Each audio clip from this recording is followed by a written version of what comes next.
Jusqu'à quel point les outils d'Ableton Live 12 sont pratiques pour faire du mixage. Parce qu'on le sait, assez rapidement, la plupart des gens ont tendance à utiliser des plugins externes à Ableton, alors que personnellement, pendant très longtemps, j'ai énormément mixé avec les outils directement disponibles dans Ableton. Et donc aujourd'hui, on va reprendre le morceau que j'avais commencé à composer et que j'avais sound designé dans les vidéos précédentes, et on va voir comment on peut mixer tout ça pour avoir quelque chose de vraiment sympa. Allez, c'est parti.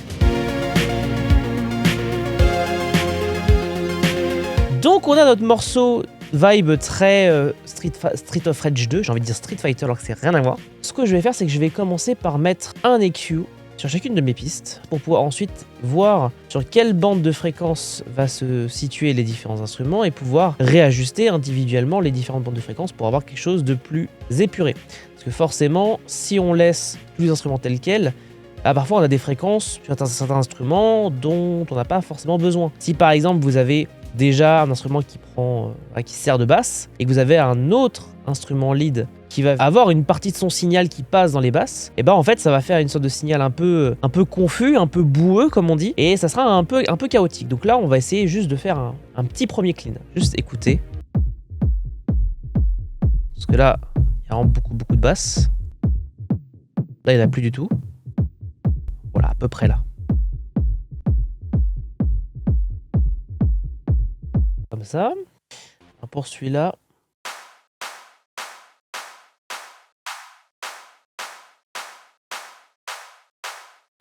À peu près là.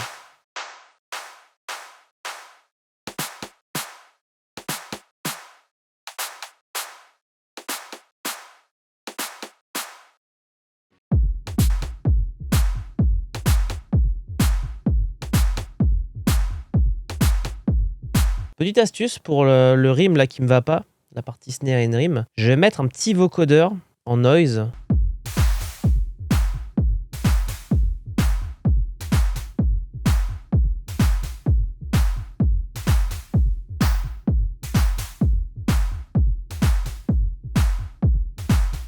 Voilà, et comme ça j'ai réussi à avoir un kick snare qui me va bien.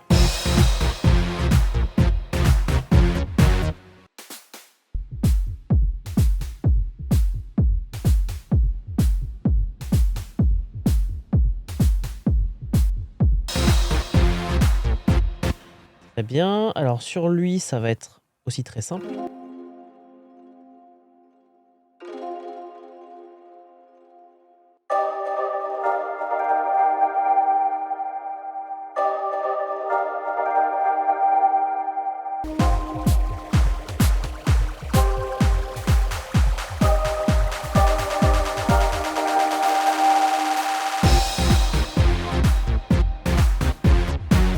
Ok, c'est cool.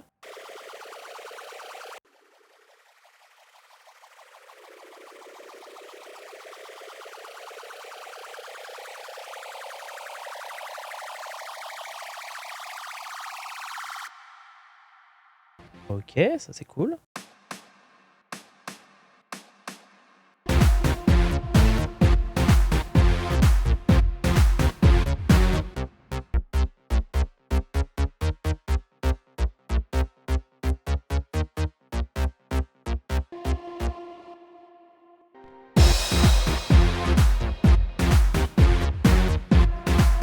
Vous voyez, typiquement sur ce signal-là, on a beaucoup de basses qui ne servent à rien, alors qu'en vrai, ça change rien au morceau, mais ça libère de la plage de fréquence. Et donc ça rend le morceau bien plus lisible en fait. Pareil, là toutes les basses ne servent à rien en fait.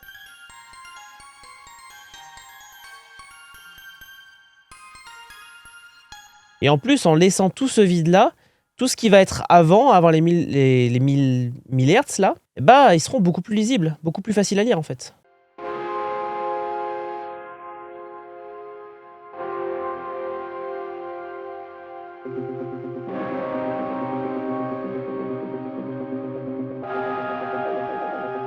Maintenant, on va passer à celui-là.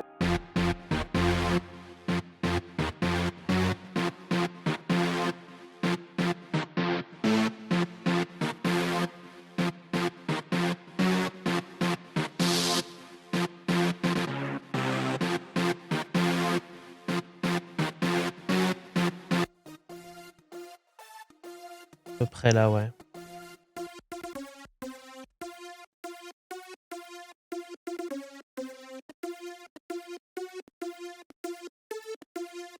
Donc là, ce que je fais, c'est que je fais un petit bump sur la fréquence un peu fondamentale et je vais aller faire pareil ici.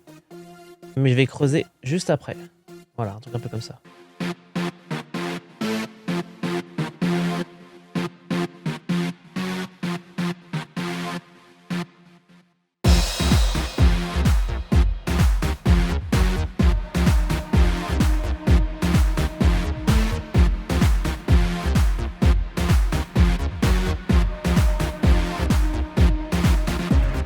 Commence à sonner pas mal, c'est un peu plus clean.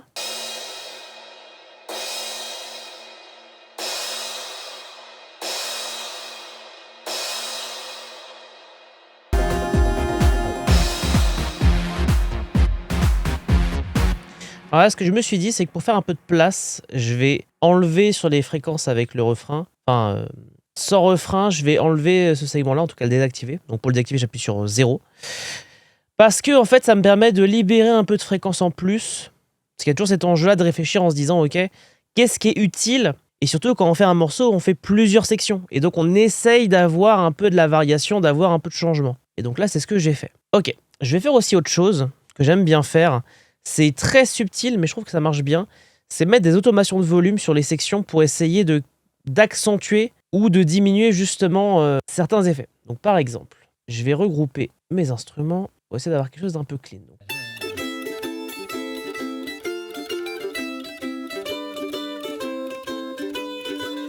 Ça, on va pas trop y toucher parce qu'en fait, c'est des trucs qui apparaissent que sporadiquement. Pas un grand intérêt. Par contre, un truc sur lequel on va jouer, c'est la basse. La basse qui est à peu près là durant quasiment tout le morceau. Donc, il y a un vrai intérêt à mettre ce qu'on appelle un utility qui va me permettre de gérer le volume de ma piste sans toucher au volume ici. Ce qui fait qu'en fait, je vais avoir un effet que je vais appliquer, un effet de volume qui va rester même si après je veux le changer. Ben, c'est juste de 1,52, juste pour que ça soit un peu plus léger.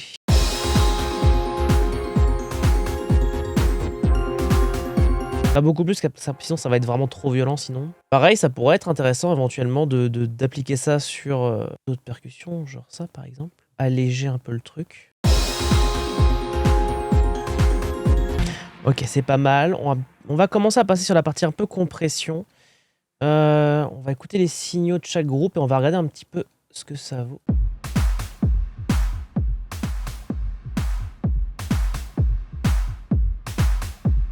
Faisons pareil sur le lead, checkons un peu.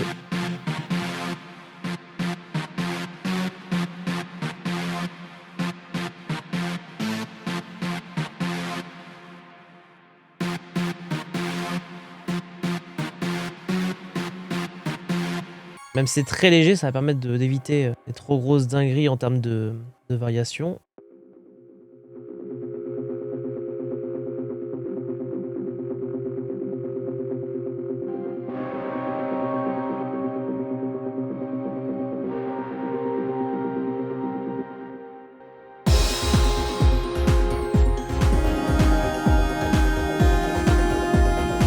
On a fait un petit mix en 20 minutes à peu près. Et on a quelque chose de bien plus correct que ce qu'on avait avant. Je vous propose qu'on s'écoute ça. Et on passera à la conclusion.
Et voilà, c'était une série de vidéos sur Ableton Live 12.